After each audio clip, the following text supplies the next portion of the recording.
Hey y'all, welcome back to this week's episode of AMA Friday with Amy Miller, recruiting in yoga pants.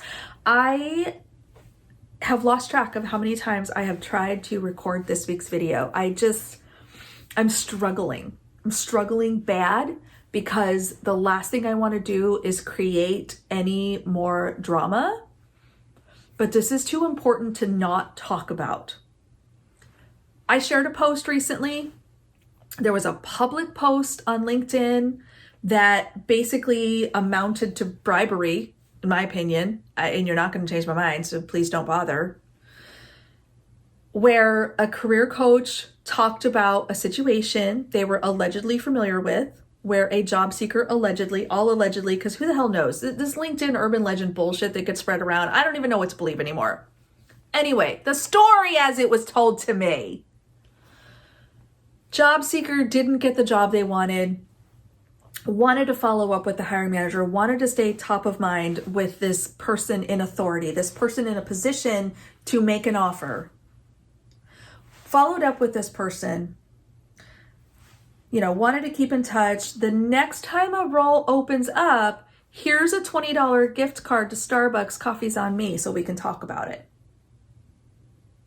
Let's be very clear. This was not a follow-up. Please keep me in mind. That would be totally appropriate. This was not an offer to connect for a coffee networking chat. Totally appropriate. This was an exchange of money or something with monetary value in order to be considered for a role when it opened up. Not, hey, please keep me in mind for the future. Think you're great. That's totally appropriate comment to say. It was, here is money to call me when a role opens up. That is bribery, y'all. If you don't see how this is bribery, man, just go. Don't even watch my videos anymore because I don't want you around my space. I don't. If you think that's okay, this is not the place for you. Recruiting in yoga pants doesn't like you. Sherman said go. Blah. I feel dirty just talking about it. Look, here's the deal. There's a power imbalance. Okay? That's the problem I have with this. It's a power imbalance. The hiring manager's up here making the decisions.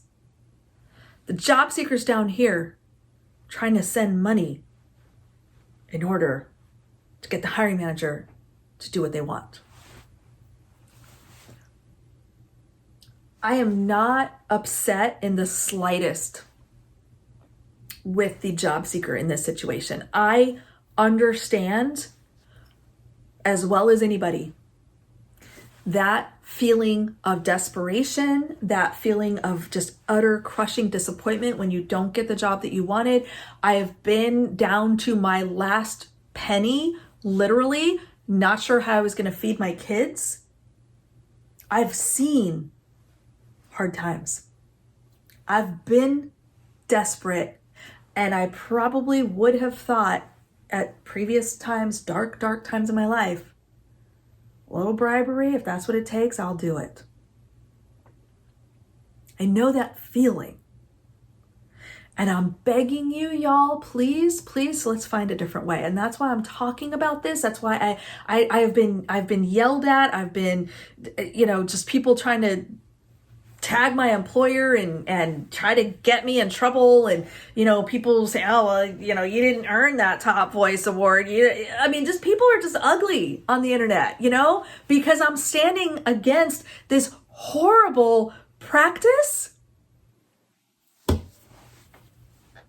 Be salty. I got tequila. Let's make margaritas. Here's the thing, y'all. Job seekers deserve a fair shake.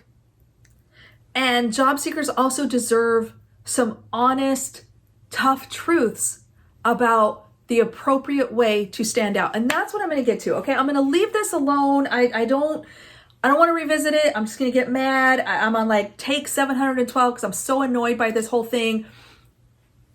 It's in the past. We ain't doing that. We have better suggestions for you. We have better ideas on how you can remain top of mind with companies you want to work for. So here's what we're going to do, okay? If at all possible, as you are going through the interview process, and I know different companies are going to have different rules, if at all possible, get names and contact info, or at the very least, full names so that you can look them up on LinkedIn of the people you are interviewing with, okay? I have absolutely worked for companies who were like, nope, we don't give that information away. You get a first name, that's it. I understand because we don't want interviewers to we just don't want them to be bombarded. I get it. I know this sounds terrible. It is what it is. I'm not going to lie to you. I haven't yet. Why would I start now? If you can, get that contact info, get those names. You are going to connect with people on LinkedIn. Okay? Same with hiring managers, same with recruiters. It is similar to the networking templates that I've shared with y'all and the networking best practices where we just want to make that connection. And it's very simple. Okay? Hey, Bill, I interviewed with you last week. I heard from Amy that I wasn't getting an offer. Obviously I'm bummed, but totally appreciate the opportunity to have met with all of you. I would love to connect with you just to stay in touch in case our paths cross again. That's it. That's all you're doing. That's all you're doing at this point. You are connecting with folks on LinkedIn or maybe Twitter, whatever. Pick your social media. I don't care. Follow them on TikTok. Doesn't matter to me. You are merely making that connection. I would love to stay in touch for the future. You're not sending them money. Nothing nefarious is happening here. We're just making a connection. Okay? Step 1, connect with the people you've met, interviewed with through this process. Step 2, you are going to now start putting out content on LinkedIn about your industry, about cool projects you're working on, about side gigs that you're trying out, about cool news you've read about your industry, organizations, things like that. You're curating this profile that says this person knows stuff about these things. You're connected to people, right? So they're going to see that. It's going to pop up in their feed. And they're going to start connecting. Oh, well, when we're talking about refrigeration, I see Sally's profile come up a lot. Sally talks about refrigerating a lot. Oh, okay. Yeah.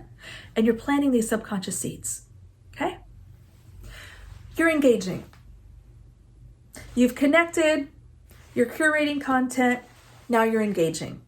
Okay? You're engaging with people you've connected with. You're engaging on their post. You're making comments. You're sharing cool stuff. You're engaging. There's a back and forth dialogue. It's not just a one-way push. I'm just throwing out content and dropping messages or dropping, articles, whatever. You're engaging. So there's a dialogue. People are commenting on your post. You're responding. This is like networking 101, right? We should all have probably heard about this a million times from all the thought leaders, but there's some truth to it. Then, when relevant things come up, you're sending messages. Hey, Bill, it's Sally. I don't know if you remember me. I interviewed with you, 3 months ago, and I saw a new role pop up, and I went ahead and applied. I would love an opportunity to chat with y'all again. I don't know if you're going to be involved in this hiring process, but just throwing it out there that I saw this and I applied and I hope our paths cross. Hey, hiring manager. I don't know if this is with your team, but it looked great. Wanted to throw my hat in the ring again. Hope all's well with you. Hey, recruiter. Not sure if you're working on this one, but I interviewed 6 months ago, had a great time, would love to be reconsidered. Don't let that be the only trigger, though. It doesn't have to be an open role. It could be an article. Hey, I read that you guys shipped this amazing feature. Congrats. How cool. I'd love to be a part of something like this in the future. Keep me in mind. It's that simple. We talk all the time about the importance of networking. We talk about the value of making connections. We talk about, people hire people they like and people want to work with people they know. I understand all that.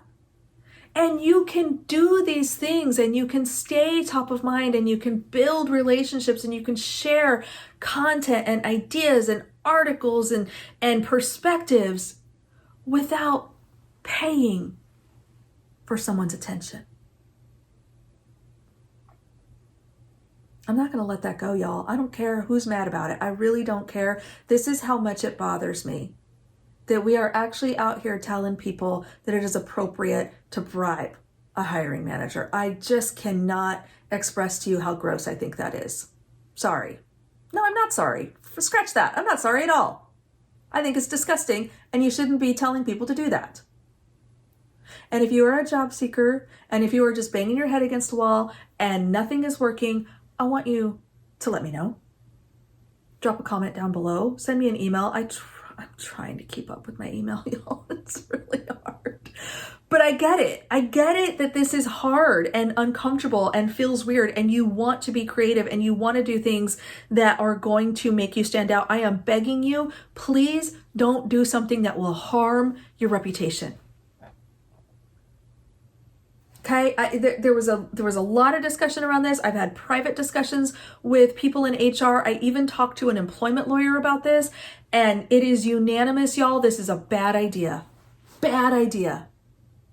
As a matter of fact, multiple HR people told me that if something like that ever got noted in the system, that hiring manager would not be able to actually have any communication with that candidate as a candidate because it's a bribe. Different companies are going to have different policies, and I understand that. I'm not saying this is like one size fits all going to happen everywhere, but it's a big enough risk, depending on the organization, depending on their rules, depending on a lot of factors. It's a big enough risk that I don't want you taking the chance, let alone the simple fact this power imbalance exists. And I don't know about you, but I know me as a job seeker, even though I am right now happily and gainfully employed, I do not have the resources to just go buy a bunch of people $20 gift cards. I just don't. I got kids about to go to college and they are not getting scholarships. So imagine the person who's been out of work. Imagine the person who's really feeling the terrible, devastating effects of higher gas prices, COVID, just everything that we're dealing with and have been dealing with. How dare you, as a coach, tell people to invest financially on top of everything else they're already doing? There's a better way. And I hope what I've shared with you today gives you that roadmap. I'm here to support you. Drop a comment down below, send me an email, get in touch. Let's figure it out together, because not on my watch, y'all. I hope that helps. See you next week.